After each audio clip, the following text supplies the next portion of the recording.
How to Self-Learn. Teach yourself anything, become an expert, and memorize everything. Written by Peter Hollins, narrated by Russell Newton. Whether you're studying for an important exam or simply working toward your self-development goals, knowing how to learn will be an important determiner of your success. Perhaps one of the biggest problems with effective learning is not that people lack the memory, skills, or intelligence to learn. It's that they lack the knowledge of how to do it properly. Even experienced teachers and professionals can have outdated and unfounded assumptions about the best way to encourage the human brain to learn as much as it can. In this book, we'll be looking at ways to shift your attitude toward the learning process so that you can not only be more effective at reading, taking notes, remembering, and staying organized, but also be more capable of deeper conceptual understanding. We'll consider not only handy tips and tricks, but also take a closer look at the attitudes, mindsets, and overall principles that underpin genuine learning. First, though, we'll consider what stands in the way of effective learning, the popular misconceptions about what learning is and how it happens. The evidence-based scientific facts tell us that our conventional understanding about learning is sometimes wrong. For example, a study by Simmons and Chabris in 2011 found that people believed that the memory works like a video camera, whereas there is zero empirical evidence to support this idea. Here are some other common myths to drop before we continue to more evidence-based strategies and approaches in the remaining chapters. Myth 1. To learn better, study for a longer time. Wrong. The phrase, work smarter, not harder, comes to mind. Are you one of those people who looks up at the clock at the end of a grueling study session and considers it a success if a lot of time has passed? Do you write study 2 hours on your to-do list? This myth is a lot more pervasive than it first appears, but it may hint at a misunderstanding of how the brain actually works. It sounds obvious, but merely putting in the hours at your desk is not the same as truly grasping material, storing it, and remembering it for the long term. Myth 2. Students know best. In fact, you may be a poor judge of how well you're learning and not great at self-regulating your study. Without knowing it, you may avoid challenging material. Hartwig and Dunlosky in 2012 found that students often choose strategies with zero scientific backing. And Kornell and Bjork in 2007 claim that students' intuition about the best approach is not usually trustworthy. Maybe you're going through some vocabulary flip cards or practicing math problems. You may decide that you've practiced enough, but could that just be your laziness talking? Myth 3. If you've learned it, you'll remember it. When it comes to memory, many of us assume that once something is drilled into memory, it stays there. But cognitive researchers and learning scientists have discovered that the memory is a complicated, dynamic process. Your natural tendency is actually to forget, unless you're actively trying to avoid it. Some estimates have us forgetting around 80% of what we've learned within 1 or 2 weeks. Unless we deliberately do something to mitigate the effects of this forgetting curve, we will never properly retain information, and we can never be said to have properly learned anything. However, if we don't understand how memory actually works in the first place, we may be vainly studying away, unaware of the fact that we are committing barely any of it to memory. Myth 4. To learn something, drill it over and over again. Similarly, your ability to recall information in the short term is a poor predictor of how well you'll remember it in the long term. So you can't assume you've learned something just because you repeated it plenty of times during a study hour. You've probably had this experience before. You rehearse a piece of information over and over and really do feel like you've got it. Yet, when you take your exam the next day, your mind is blank. Why? We'll explore the answer in later chapters, as well as consider the value of interleaved practice, spacing, and repetition. Myth 5. Reading is more useful than practice tests. Roediger and Karpik in 2006 found that it's the other way around. Practice testing is more effective than rereading material. This is because when you test yourself, you're practicing retrieval, whereas rereading does not allow you to glean anything new. Myth 6. It's important to set up the perfect study space. Partly true, but learning researcher Robert Bjork believes that we form stronger associations, and therefore better memories, when we learn in diverse locations rather than the same spot each time. Myth 7. Practice, practice, practice. Effective memories are not formed from repetition alone. In the 1960s, educators believed that rehearsal and repetition were enough, but today, it's understood that memory is more complicated than that. While repetition helps a little, more meaningful data is more easily recalled, meaning that how we repeat and rehearse information matters as much as how often we repeat it. Myth 8. Each of us has our learning style. You've probably heard of the idea that some people are more verbal learners, for example, or that others do better with information presented orally or visually. Despite its popularity in the common imagination, learning styles may be a myth. The American Psychological Association published a report in 2019 stating that belief in individual learning styles may actually get in the way of students' learning rather than improve it. If you're thinking about using only those strategies that fit best with your presumed style of learning, well, don't worry. The techniques with the most scientific backing can be used effectively by everyone. Myth 9. The left brain does this, the right brain does that.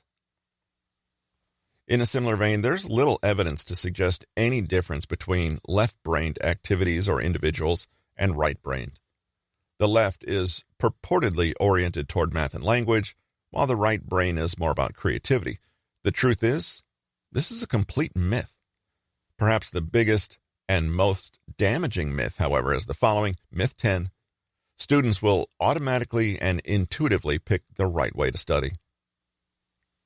This book is about learning to learn, which is not something that schools teach. Do not assume that you already know what the best way to learn is. When you think about it, you may have some fixed ideas about the natural way to progress with your studying. But where did you pick up these ideas? Do you really have any evidence that they work? Most likely your current approach is one of habit that you never really question. However, not all studying is created equal, and you can't trust yourself to learn well by accident. Instead, it makes sense to closely consider the evidence-backed techniques out there and train ourselves to use them rather than default to ingrained habits that may not be helping us. You picked up this book for a reason. In all likelihood, on some level, you're trying to improve the way you currently learn because you know you could be better, but you're not sure how yet. One good step to begin with is to ask, how have you studied and learned new things in the past? For example, did you sit down, plonk a book on your lap, and reread your textbook with a highlighter in one hand? Did you start automatically making notes? Or did you begin by first drawing up a study timetable of how many hours you would need to devote? Now ask, how well has this worked for you? Be honest and appraise how well the above technique has actually been serving you. Do you largely feel like you retain what you learn, that you have a good grasp of new material, and that you're using your time and energy well? If most of us are honest, we've never even asked ourselves these two questions in the first place, but it can be illuminating to realize that your current approach may not be working as well as you think it is. This is where this book can help. Too much study advice out there never challenges the learning myths we buy into as a culture, and, in fact, may only reinforce them. As you read the chapters that follow, try to keep an open mind and try to imagine that your new learning approach could be quite different from your old one. If you find yourself reverting to old methods, Remind yourself of the above questions and your answers. It may be comfortable and easy to default to tired old habits, but in the end, this will not help you fulfill your full potential, be as effective as you can, and use the time that you have most wisely. Learning mindsets. Okay, so we've thrown our myths and misconceptions about learning out the window. We're going to forget the old learning approaches we've been taught in school and embrace a smarter approach. Time to dive into some clever techniques, right? While this seems like a good idea, it's far better to understand that self-directed learning is as much about useful methods as it is about attitude, mood, perception, feeling. For example, you could have the most scientifically sound approach, but if you're unmotivated, it doesn't matter. Let's take a look at Six Sigma strategy author Tanmay Vora's famous 3 L's of self-directed learning, which couldn't be more different from the approach taught in schools. There is, in fact, one school launched in the 90s, the Brisbane Independent School, that bases its curriculum around these principles. But if you weren't lucky enough to go there, you can always learn their approach below.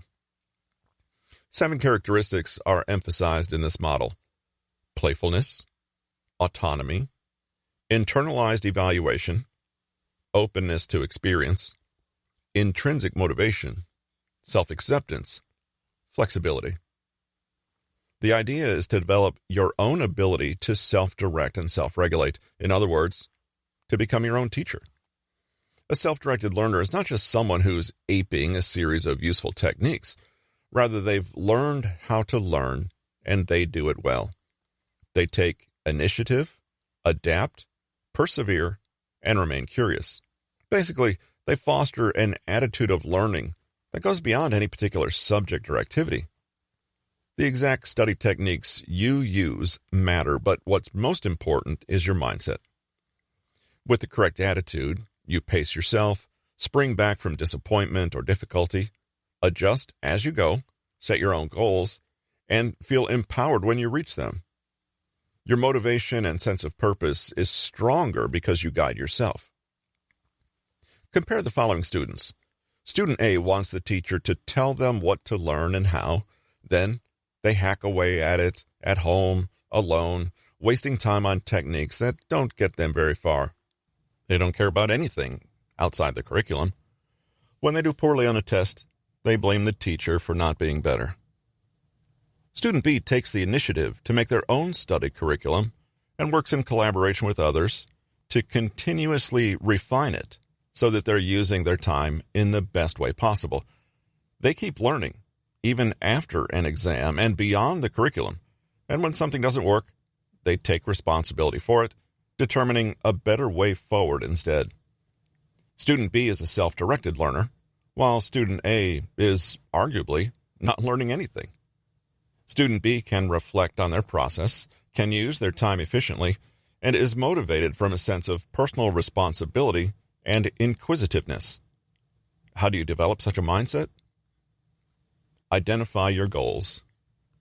You need realistic yet challenging goals that let you know what you're trying to achieve in the first place. These are not just immediate goals regarding the content itself. I want to understand Chapter 5. But broader goals about your development as a student of life. I want to be more resilient when receiving critical feedback from others. Stay curious.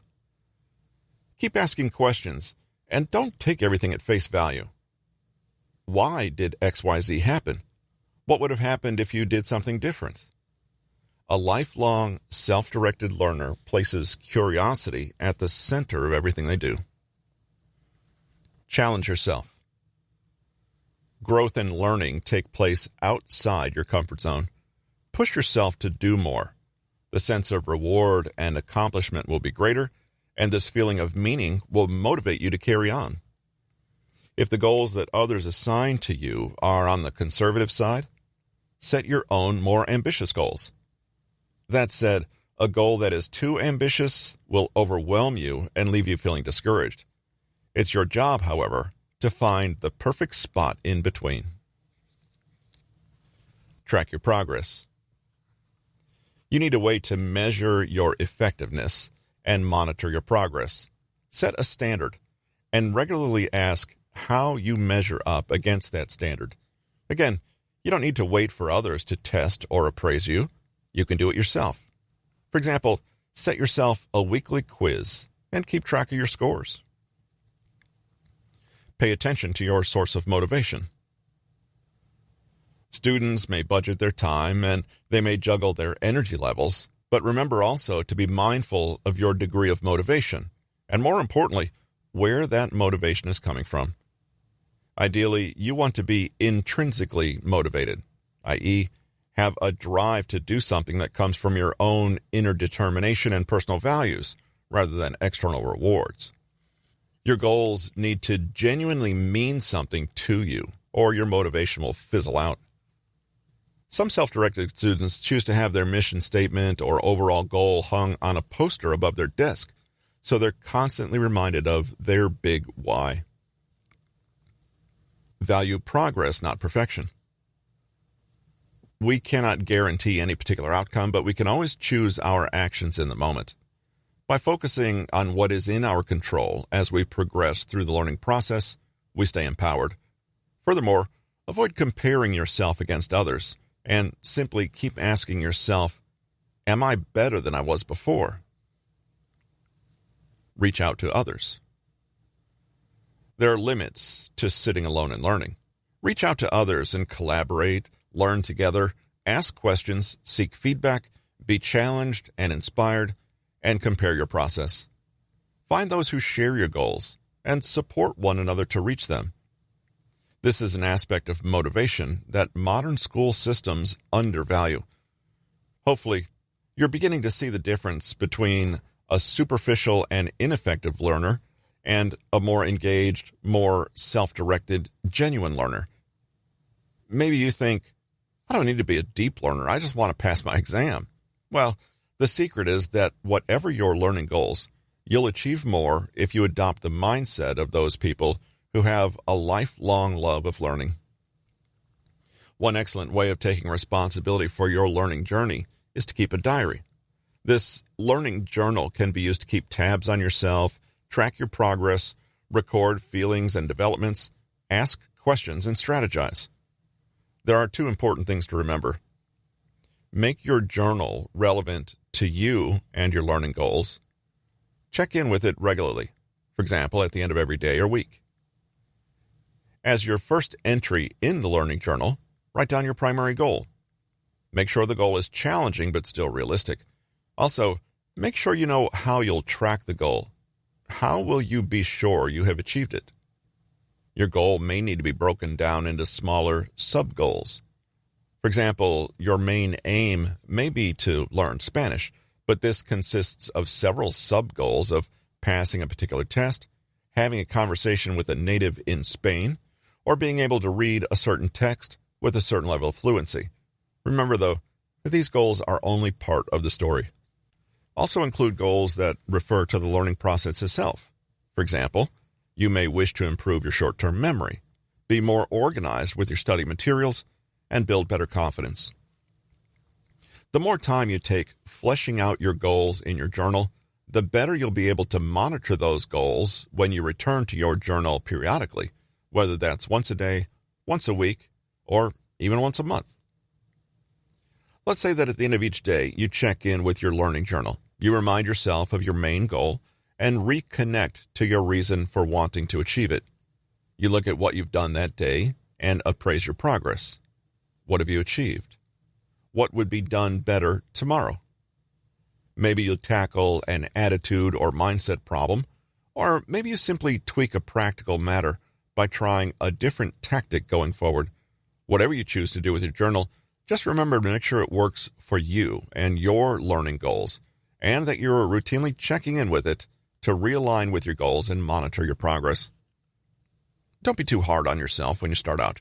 Remember the 7 characteristics of a self-directed learner. Playfulness. Make it fun. Stay curious. Autonomy. Take responsibility. Don't wait for others to give you permission or direction. Internalized evaluation. Set your own standards, then follow them. Openness to experience. Be open to new ways of doing things. Intrinsic motivation. Regularly ask yourself why you're aiming for your goals. Self-acceptance. Forgive small missteps and be patient as you figure things out. Flexibility. If something doesn't work, it's not a problem. Just keep asking questions until you find something that does. With practice, your learning journal can be a powerful tool that helps you take charge of your learning and develop an optimal mindset. As you encounter techniques in the following pages, you can appraise them, test them, and evaluate them for yourself in your journal.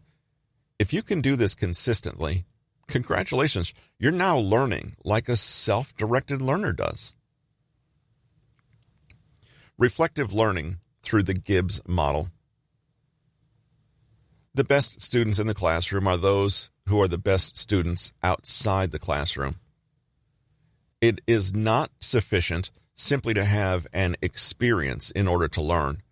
Without reflecting upon this experience, it may quickly be forgotten or its learning potential lost. It is from the feelings and thoughts emerging from this reflection that generalizations or concepts can be generated, and it is generalizations that allow new situations to be tackled effectively. These are the 1988 words of Graham Gibbs, the education expert who developed the idea of reflective learning. Just like with Tanmay Vora above, the key is autonomous, conscious control of the learning process. Gibbs cared about experience as a means to learning, but he thought that it was only when we reflected on this experience that we truly learned something. Though this concept may seem abstract, it likely applies to your current learning goal, whatever it is. Gibbs created his structured debriefing process, which explained what this reflection actually entailed. It's a continuous development cycle for a repeatable experience, i.e., we don't just do it once, but repeatedly. It teaches us to reflect and process a particular situation, gaining deeper understanding, and arriving at generalizations that enhance learning. Here are the steps. 1. Describe. Describe what happened in the situation. Remember the details. 2. Feelings. Discuss feelings about the experience. 3. Evaluation. How did the experience go? 4. Analysis. Make sense of what happened. 5. Conclusion. Give 2 conclusions, a general one and a personal one. 6. Action plan. Sum up everything you need to know and identify how you can improve next time. Let's take a closer look with examples.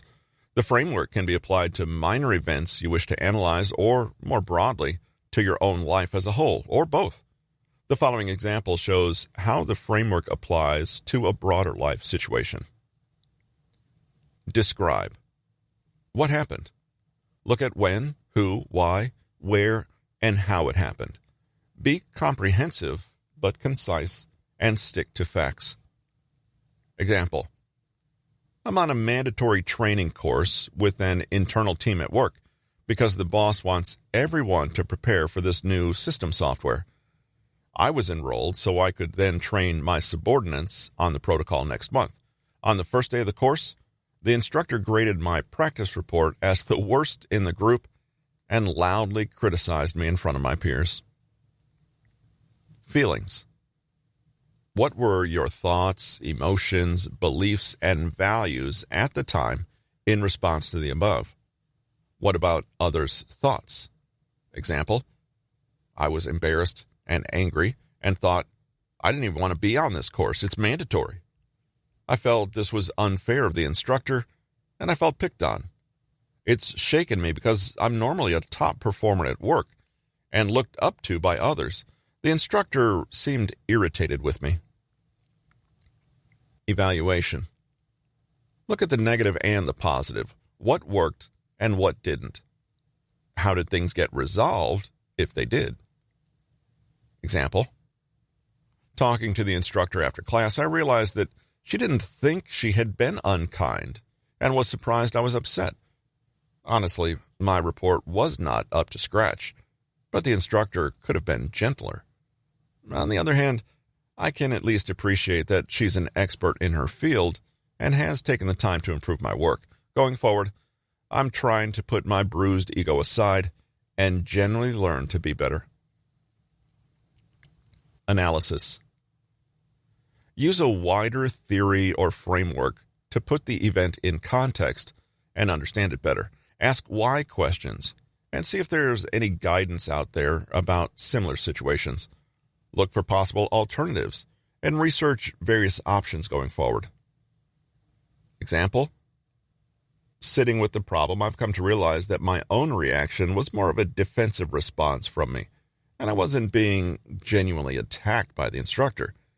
I think I was especially touchy that day because, deep down, I'm a little nervous about the changes happening at the company and insecure about my own value to the team in the future.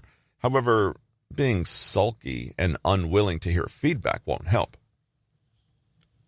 Conclusion. The general conclusion is transferable to other situations in life, whereas the specific one is only applicable to the current situation. Ask yourself, what have I learned? What could I do better next time? To do better next time, what skills will I need? Example: my general conclusion is that I need to be less complacent and more open to the fact that I can always learn more, even if I consider myself accomplished already. My specific conclusion is that I need to immediately put the instructor's feedback into practice and show her that I can learn and adapt. I think this will go a long way to making me feel more in control. Action plan. Summarize everything you know and figure out a way to put this into action right now. How can you apply your knowledge and experience? Think about how you can adapt or what you'll do the next time you encounter this problem. Example: I'll compile a new report incorporating her feedback and ask her to give me private feedback one-on-one when she has a moment. In the future, I'm going to try to be a little less serious about these things and thank people who give me constructive advice, while being aware of my own insecurities putting me on the defensive. As you can see from the above example, Gibbs' process outlines the process of learning about learning. It's reflective because it asks us to use metacognition and learn about the way we're learning. This is the hallmark of a self-directed, effective learner. The process doesn't have to be this long and drawn out, though. Here's a simpler, more concrete example. 1. Describe. I did well on my music exam, except I failed the sight reading section. 2. Feelings. I'm pretty confused and disappointed. I thought I understood the theory and process. 3. Evaluation. Examining my approach, I've probably missed a few important details. 4. Analysis. I think I missed these because I joined the class late last year. 5. Conclusion. General, pay attention. Specific, ask for catch-up lessons on this one issue. 6. Action plan. Get in touch with the teacher tomorrow to chat about remedial lessons. Maybe buy that sight reading book I saw on Amazon. Dedicate some time every evening this month to polishing up this area. When it all boils down, the ability to reflect on your own learning process is simply the ability to keep asking, what am I doing and is it working? How can I do things better? The thing that reliably interferes with this reflective process is our own ego. We can't reflect on a process if we're unwilling to learn something new about the situation or ourselves. Now, you may be wondering how exactly this process applies to your specific learning goals. Though it might seem overly general, practicing the skills outlined by Gibbs will improve every aspect of your learning well after you've completed an important exam or achieved this or that goal. In time, these steps may start to become automatic, and you may incorporate them into your thinking naturally. This is where your learning journal can come in handy. Remember that according to Gibbs, any experience is an opportunity for learning, provided you reflect on it. For example, let's return to the two questions we began with earlier in the chapter. How have you studied and learned new things in the past, and how well has that worked for you? Specifically, can you think of a time when things didn't go according to plan? Now, try to use Gibbs' framework to help you conduct a kind of post-mortem on this experience and reflect on it. Work through the steps until you arrive at an action plan that inspires you to do something about what you've experienced.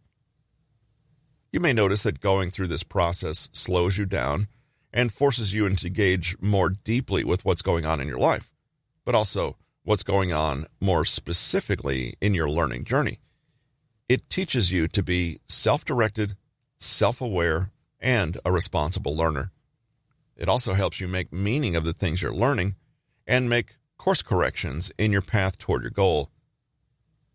The next time you're confused, unmotivated, experiencing failure or disappointment, or unclear on your next step, pick up your learning journal and quickly run through Gibbs' steps to help find clarity and a clear way forward. Notice how you feel afterwards. Isn't it empowering to take charge of your own process this way? Understand cognitive load and working memory. In his 2014 talk at the Center for Advanced Teaching and Learning at the University of Wisconsin-La Crosse, Bill Serbin explained a concept you may already be quite familiar with. You can't overload your brain. He calls it cognitive overload, and it impairs student memory and learning. The brain has natural and inbuilt limits to the amount of new information it can take in. If we don't respect these limits, we may find ourselves frustrated, exhausted, and no better at remembering anyway. When we talk about learning effectively or efficiently, what we mean is we want to find ways to reduce cognitive load while, at the same time, increasing how much we learn. Now, why do people get overwhelmed when learning something new? Is it the speed the teacher covers the material, the complexity of the material, the way the information is organized? Actually, according to Serbin, what creates overwhelm is two things: our cognitive load and our working memory. Working memory is what allows us to hold on to a limited amount of brand new information as we encounter it for a short period of time. It's like the workspace of our conscious mind. What we ordinarily think of as thinking and processing is really happening in our working memory brain centers. The trick here is that working memory is actually very limited and can only hold a small bit of information at a time. Imagine that your working memory is what you can hold in your cupped hands. Anything over and above this quantity just falls out of your grasp, i.e., information that outstrips your working memory will simply not be grasped in any meaningful way. The metaphor that Serbin uses is that of a bottle. Imagine that our memory is a wine bottle. Your long-term memory storage is the main body of the bottle, but your working memory is the narrower spout. Only so much can enter at one time. Before memories can enter long-term memory, they need to be processed through the bottleneck of working memory. Now, cognitive load refers to the mental resources needed to accomplish any particular task or process some new information. New tasks carry a bigger load than familiar ones. Bigger tasks have greater loads than smaller ones, and complex tasks have a higher load than simple ones. Cognitive overload occurs when the cognitive load of a task exceeds our working memory's natural limitations. In other words, it's like trying to shove too much into a narrow bottleneck, or struggling to grasp too much in two cupped hands. You'll know you're in cognitive overload when you start making errors, getting confused, feeling overwhelmed or anxious, or even wanting to give up in frustration. So, what can we take from this understanding? Well, obviously, your brain has limits. It's not a machine. There's an optimal range of new information it can take in, and beyond that point, learning decreases. But does that mean we're trapped forever to take in new information limited to a few small pieces of information at a time? Luckily, no. Understanding that our working memory has limits means we can artificially extend these limits. So, your working memory is pretty puny, but you have almost unlimited tools at your disposal to extend that working memory. An easy example: if someone asked you to remember a list of 20 random words, you probably would max out your working memory and do poorly on the task. But by simply writing down the words to retrieve later, you completely ease the cognitive load, since the pen and paper serve as artificial extensions of your own working memory. So, to learn more, you have two choices. 1, expand our natural working memory. 2, work with tools that help lower our cognitive load. We can achieve much, much more if we focus our efforts on number 2. In any learning situation, there are 3 sources of cognitive load that make demands on our limited working memory. Essential load, the effort you need to learn a task or do something new on an essential and superficial level. Generative load, deeper processing to make sense of the new material, including integrating and understanding. This is more than just remembering. It's understanding and comprehending, knowing why you do the tasks in the essential load. Extraneous load, the effort of processing material irrelevant or unrelated to the main task. This could be interruptions, distractions, or poor explanations or teaching material. If we want to reduce cognitive load, we need to be aware of the different types. Generative load is more difficult, but the payoff is greater because it accompanies greater recall and comprehension, so we don't want to reduce it. But extraneous load is completely unnecessary and needs to be reduced entirely. The ways to reduce cognitive load will be discussed in later chapters, but for now, it's enough to understand that your brain does in fact have limits, and that you undermine your learning when you disrespect these limits. In essence, every one of the techniques we'll discuss in some way lowers cognitive load, but the most important thing at first is to simply be aware that it's happening and why. Tip 1, respect your limitations and take enough rest. You can squeeze the whole ocean through that bottleneck if you're patient enough. Similarly, the best learning takes place when we're able to pace ourselves and process new information at a realistic speed. This means taking time to stop, have a break, replenish our cognitive resources, and come back to the task later. Being fatigued or sleep deprived will make your working memory even smaller than it normally is, so make sure you build in plenty of breaks and get quality sleep every night. Other than that, notice whenever you start to feel overwhelmed or confused, and ask if you need to dial things back and take in the new information one bite at a time. Remember that rushing and forcing more new information than your working memory can handle is just increasing the overload. It's not making it any easier for your brain to process anything. Tip 2, condense, chunk, and generalize. At least when information is still new, try to lower its complexity, slow down its delivery, and keep it well organized. It may be a helpful first step to just condense, generalize, and summarize what you need to learn so you can gain an overview. For example, you could skim a text before diving into it. We'll delve into chunking information in more detail later on, but this is nothing more than breaking big, overwhelming blocks of data into smaller, more manageable chunks. For example, you could see a giant essay in front of you and break it down into paragraphs, committing only to understand the main point of each paragraph at a time. Later, you can try to put all these ideas together, but first, just extract smaller chunks. Tip 3, eliminate extraneous load by cutting away the inessential. This sounds obvious, but many of us deliberately overwhelm ourselves when we try to process too many things at once, especially things that are not essential to our understanding. Cut down on distractions by turning off TV and radio, putting your phone in another room, and making sure nobody is bothering you while you're studying. Sit somewhere quiet and comfortable with minimal distractions. Make sure you're not overly tired or hungry, or unconsciously waiting for an upcoming appointment that weakens your attention and focus. For now, we'll simply be aware that we can never learn beyond the limits of our working memory. Knowing this, however, empowers us to find smart ways around these limits without exhausting ourselves or jeopardizing our learning.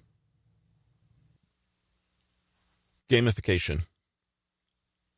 Gamification for learning means you incorporate gaming mechanics to boost learning. Gamification is important because it not only enhances learning, it also increases motivation levels and promotes engagement. When you make things a game, you encourage yourself to explore things in different ways. Plus, you boost your motivation. This is why gamification has been used extensively by software designers and marketers. The idea is to create a way of engaging with information that is, for lack of a better word, addictive. To gamify your learning experience, you can simply learn to include essential game elements into your study routine. Conventionally, technology is seen as a distraction and the opposite of hard work and learning. But we can adjust our mindset and see that gamifying our work with technology is actually a way to leverage our engagement to make us better, more efficient learners. Gamification improves your problem-solving skills, boosts your critical thinking, helps you sustain attention and motivation, and may even enhance your collaboration with others and your social awareness if you game with others. Here are a few golden rules to keep in mind when trying to gamify your own study approach. 1. Make things genuinely fun. Endorphins help with recall and learning. 2. The hippocampus plays a big role in memory, and its function is linked to dopamine release and the emotional sensation of reward, so make sure your learning feels meaningful to you and connects with you on an emotional level. 3. Remember that the brain is built for connections, relationships, and stories rather than dry and detached facts. How can you gamify your learning process?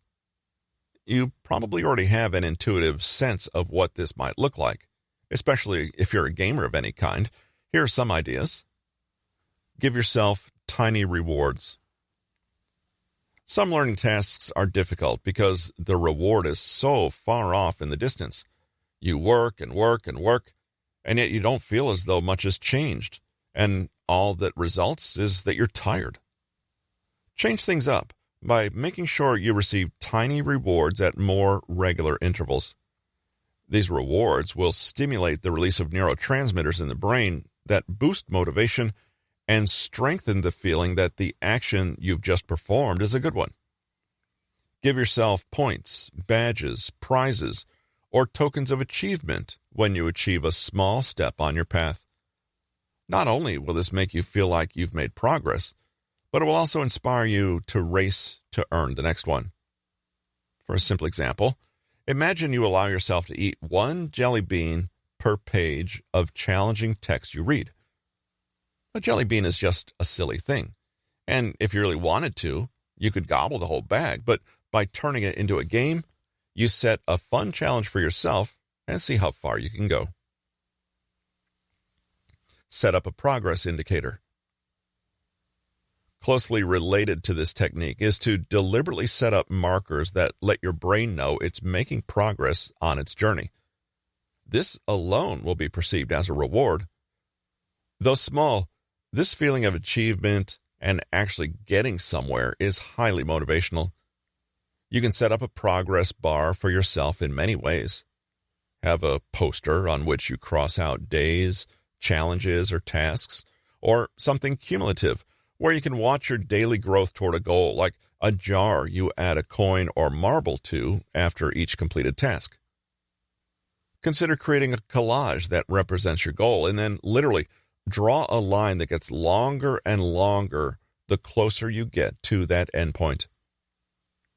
Simply seeing the cumulative effect of your progress encourages you because you don't want to break your streak or lose momentum. Here's one place your learning journal can be put to use. Simply going back to the goals you set for yourself a week or month before and seeing how far you've come gives you a feeling of pride and accomplishment that makes you want to keep going. Add an element of competition. In keeping with the idea of making learning more collaborative and social, see what you can do to playfully vie against your peers. Naturally, you don't want to take this too far.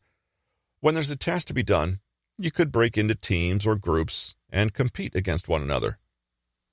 Another way to bring in some competition is to have a leaderboard system where the top performers get to occupy a special place on a notice board that announces their rank.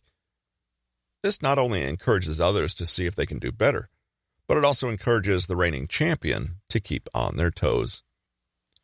Create low-stakes challenges. Not everyone responds to competition, time limits, or rewards the same way. Sometimes, and for some subjects, what works best is to have a task where you're trying your very best, but without any penalty if you fail or do it wrong. Low-stakes challenges encourage open minds and creative, out-of-the-box solutions. For example, one particularly fun but beneficial activity is to deliberately choose to do a task as wrong as possible, or challenge yourself to completely immerse in a present problem and follow a bad course of action to its logical conclusion. The game here is that eventually you start seeing a real solution. Turn things into a story. The most absorbing games are typically those that follow a clear and understandable narrative. You know exactly where you're going and why. You may discover that your interest in a task is greater when you have a strong sense of how your actions fit into a greater narrative context. If you have a particularly stubborn challenge you're facing, conceptualize it as a boss at your current level that you have to defeat. Keep it dynamic and unexpected. The best games are fun, and the worst ones are boring, predictable, and plodding. Bring in an element of surprise into your study. For example, invite a friend to challenge you to an unknown problem, or put a selection of written problems in a bag and randomly draw one from the pile. To make it more fun, mix in a few genuinely difficult tasks along with some freebies or prizes that allow you to have a reward or bonus. This recreates the addictive feeling of spinning the wheel to see the outcome. Only allow yourself to dip into the bag again when you've solved the previous problem correctly. Intrinsic motivation. In reading all the above, you may be wondering if gamification really works. Don't people quickly tire of chasing carrots? Research has suggested that when people learn not simply for external reward, but because they genuinely find the activity interesting and gratifying, they are more effective and better at overcoming challenges. Gamification is based on external reward, but it may be that operating out of intrinsic purpose and desire is more effective. Author Daniel Pink explains how intrinsic motivation may be more effective at keeping us engaged in learning in the long run than extrinsic motivation. According to him, 3 key components of internal motivation, mastery, autonomy, and purpose, are what makes it more satisfying and effective than merely being driven to do something because of outside rewards. Mastery means we keep trying again and again until we gain complete control over a task. We need specific, clear, and demonstrable goals. We need a clear objective to aim for and feedback that helps us adjust along the way. Autonomy means we get to choose what we do on our learning path, i.e., we are self-directed, as described above. As a self-directed learner, your challenge may be to recognize all the choices available to you and own them.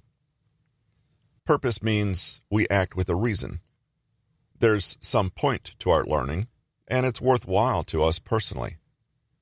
Our actions need to be relevant and important. Does this mean that gamification is really not a great way to boost our learning? Well, it's not either or. A great strategy is to use both. In a general sense, pay attention to whether your study program is providing you with mastery, autonomy, and purpose, but that doesn't mean you can't also further encourage yourself with gamification tricks in specific moments. For example, you may have the goal of learning to play the traditional Irish harp, the clairseach. Mastery. Every day you set up tasks that allow you to practice, refine your skills, and try again until you perfect certain abilities. Autonomy. You chose this instrument, and you created your own study goals and schedule. You decided on the pace and tone of your lessons and the favorite pieces you'd practice. Purpose. Most importantly, you never forget why you're learning the instrument in the first place. You draw on your love of the music and knowing you participate in a proud, shared cultural and familiar heritage, which deeply satisfies you on a personal level. However, on a day-to-day level, playing the clairseach is hard and boring work. You need to do taxing and difficult scales and fingering exercises, so you use gamification to help you get through some of the slog. For example, you create a little chart on your wall onto which you stick a golden star every time you complete an hour session. Seeing the growing line of stars gives you a temporary boost in flagging motivation. If you are routinely finding that you need to bully, coerce, beg, or trick yourself into doing learning tasks, it may point to a lack of intrinsic motivation. After all, no flashing smartphone app, sticker, or badge is going to replace your genuine disinterest. If this is you, ask yourself, have I given myself enough opportunity to develop real mastery and build competence? Am I taking full responsibility for my learning journey, or is someone else in control? Am I energized by a deeper reason for doing any of it? If you're having difficulty with these questions, then your first task is to resolve them before using the temporary band-aid of gamification. Takeaways. The evidence-based scientific facts tell us that our conventional understanding about learning is sometimes wrong. It's a good idea to be clear about the study approaches you've used so far and be honest about how well those are actually serving you. It may be time to try something completely new. Self-directed learning is as much about useful methods as it is about attitude, mood, perception, and feeling. It is important to cultivate the right mindset when it comes to learning. A self-directed learner is ideally playful, autonomous, open to experience, flexible, self-accepting, and capable of internal evaluation and motivation. Identify your goals. Stay curious. Challenge yourself. Track your progress. Be intrinsically motivated. Collaborate with others and keep a study journal to actively reflect on your progress. According to Gibbs, it is only when we actively reflect on our experiences that we truly learn. We can use his structured debriefing process. Describe the factual situation, describe our feelings about it, evaluate the experience, make an analysis, arrive at two conclusions, one general, one specific, and formulate an action plan for next time. The brain has natural and inbuilt limits to the amount of new information it can take in, and we cannot overload it. Long-term memory is the bottle, and short-term memory is the narrow spout. We can lower cognitive load by condensing, limiting distractions, and having enough breaks. Gamification means incorporating gaming mechanics into learning to boost motivation and engagement. Remember, though, that internal motivation is ultimately more powerful, so try to include elements of mastery, autonomy, and purpose in your learning. This has been How to Self-Learn. Teach yourself anything, become an expert, and memorize everything. Written by Peter Hollins, narrated by Russell Newton. Copyright 2022 by Peter Hollins. Production copyright by Peter Hollins.